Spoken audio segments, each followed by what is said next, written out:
Olá, seja muito bem-vindo! Eu sou Felipe Rocha e esse canal é feito para quem quer entender o carro de forma simples, sem complicação e com conteúdo que realmente ajuda no dia a dia. Aqui você vai ver desde os cuidados básicos até dicas que podem evitar prejuízos e dores de cabeça no futuro.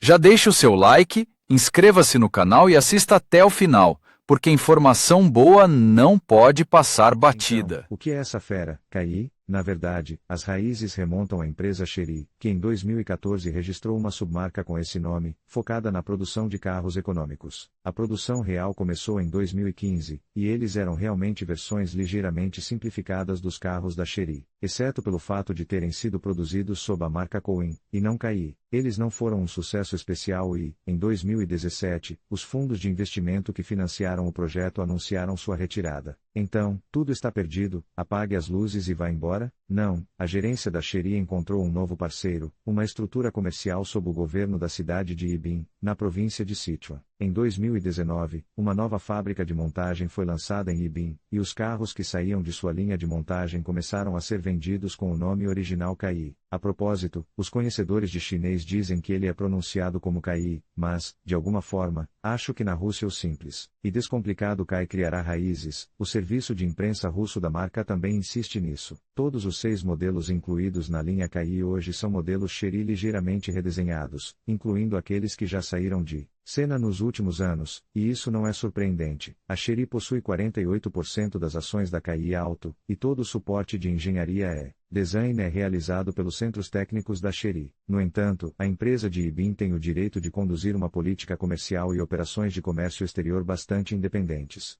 E foi com ela que a gerência da Avtotor assinou um contrato. Representantes da fábrica dizem que planejam lançar a montagem de pelo menos 3 modelos, e o Seda i5 é o primeiro deles. De fato, este carro é um Seda profundamente redesenhado Chery Arriso 5, que foi apresentado em 2015. E se o material técnico, motor turbo de 1,5 litro e variador, permaneceu quase inalterado, apenas a suspensão traseira semi-independente, com uma viga de torção foi substituída por uma suspensão multi-alavanca totalmente independente, então a aparência e o design de interiores se tornaram completamente diferentes. A questão é que a gerência da marca decidiu posicionar o carro não como econômico, mas como jovem, para pessoas com renda média. E o designer belga Louis Vermeersch, que anteriormente chefiava uma das direções do estúdio italiano Pininfarina, tentou realizar essa mesma instalação. Certamente, o sistema óptico totalmente em LED e o para-choque com entradas de ar vigorosamente delineadas de discos de freio resfriados, parecem sugerir algo, se não a prontidão para entrar em uma pista esportiva, pelo menos para se exibir em um traje de treino com símbolos olímpicos. Na China, o carro foi vendido como KI Xuandu, mas ao receber o registro de Kaliningrado, o nome foi alterado para um índice 5 um tanto impessoal. Aparentemente, eles decidiram que KI não é muito familiar para o povo russo, e Xuandu é impronunciável e inesquecível. Em geral, o KI i5 causa uma impressão favorável, e as fotos, especialmente da exposição, onde os carros ficam um ao lado do outro, e é quase impossível escolher o ângulo certo, não transmitem muito bem a imagem do carro. O fato é que ele é realmente muito grande, com 4.666 mm de comprimento e 1.825 mm de largura, o que está dentro dos limites do segmento C, alguns centímetros mais curto que o Skoda Octavia, praticamente com a mesma largura, 7 centímetros mais curto que o VW Jetta, mas 26 mm mais largo, e alguns centímetros mais longo que o Kia Cerato e o Hyundai Elantra, novamente, com a mesma largura. Ao mesmo tempo, o carro é significativamente mais longo do que os modelos populares do segmento B mais Kia Rio, 24 cm, Solaris, 26 cm. Tudo isso, combinado com uma distância entre eixos de 2.700 mm ou seja, 100 mm a mais do que no Rio e no Solaris, poderia, em teoria, proporcionar muito espaço na cabine, mas não criei a impressão de que o espaço para os passageiros traseiros seja tão grande. Bem, lá é normal. Com 182 centímetros de altura, eu me acomodei em um sofá traseiro sem problemas especiais, sem esbarrar os joelhos nos encostos dos bancos dianteiros, só que esses bancos foram movidos o suficiente para frente. Em geral, não posso dizer nada sobre a ergonomia do assento do motorista, a coluna de direção é ajustável apenas pelo ângulo de inclinação. Então, provavelmente, alguns dos motoristas em potencial podem ter dúvidas sobre a conveniência, ou talvez não.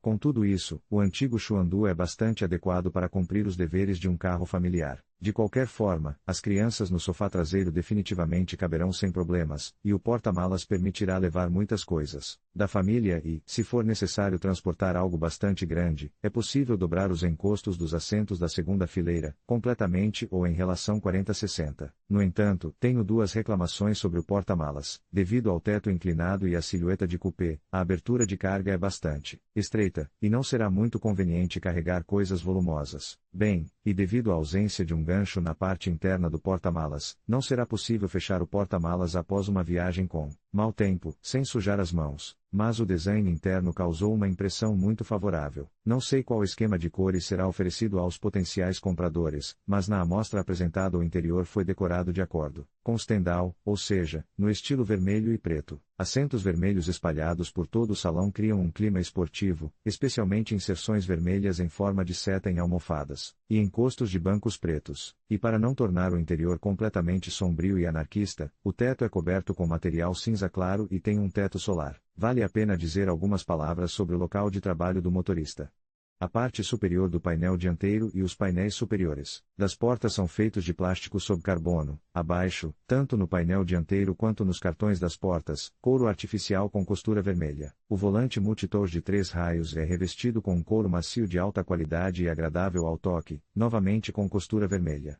E o segmento inferior cortado é outro toque na imagem esportiva. Os instrumentos são convencionais, analógicos, com tela de computador de bordo localizada entre as balanças. O equipamento de informação é complementado por uma unidade principal com uma tela de orientação horizontal, que não é a maior para os padrões atuais. Abaixo dele, defletores do sistema de ventilação. Abaixo, um bloco de botões para controle climático. Ainda mais baixo, 2 slots, USB 1, com a possibilidade de transferência de dados, o segundo, puramente carregando, e tomada de 12 volts. Além disso, atrás de uma plataforma para um smartphone, em um túnel, há um seletor de controle de transmissão, e aqui atrás dele um disco, obviamente destinado ao controle de uma unidade principal, com um botão separado ROM que é tão ausente em muitos sistemas desse tipo, teclas de ativação do aquecimento de 3 níveis dos bancos dianteiros, uma tecla de freio eletrônico e, finalmente, uma tecla do sistema auto-hold. A propósito, no futuro, o fabricante promete adicionar bancos traseiros aquecidos. Duas questões ainda precisam ser resolvidas.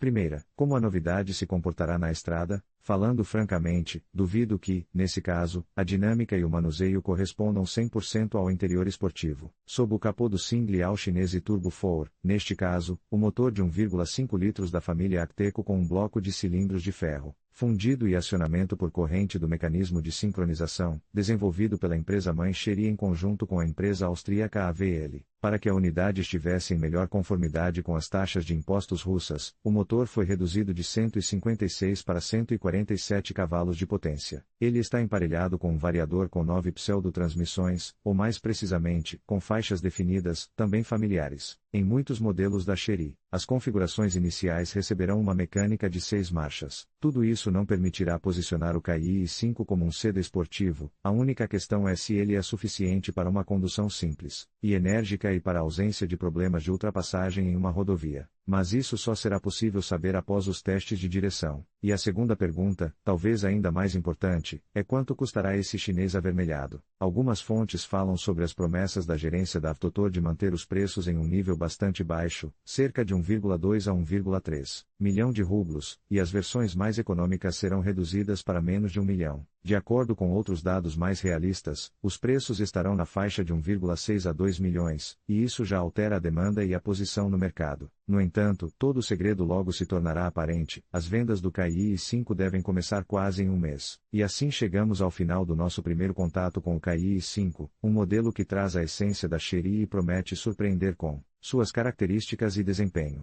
Ao longo deste vídeo, exploramos os detalhes que fazem deste carro uma opção interessante no mercado. Fique atento às novidades e não deixe de compartilhar suas impressões sobre o Kai i5 nos comentários. Até a próxima!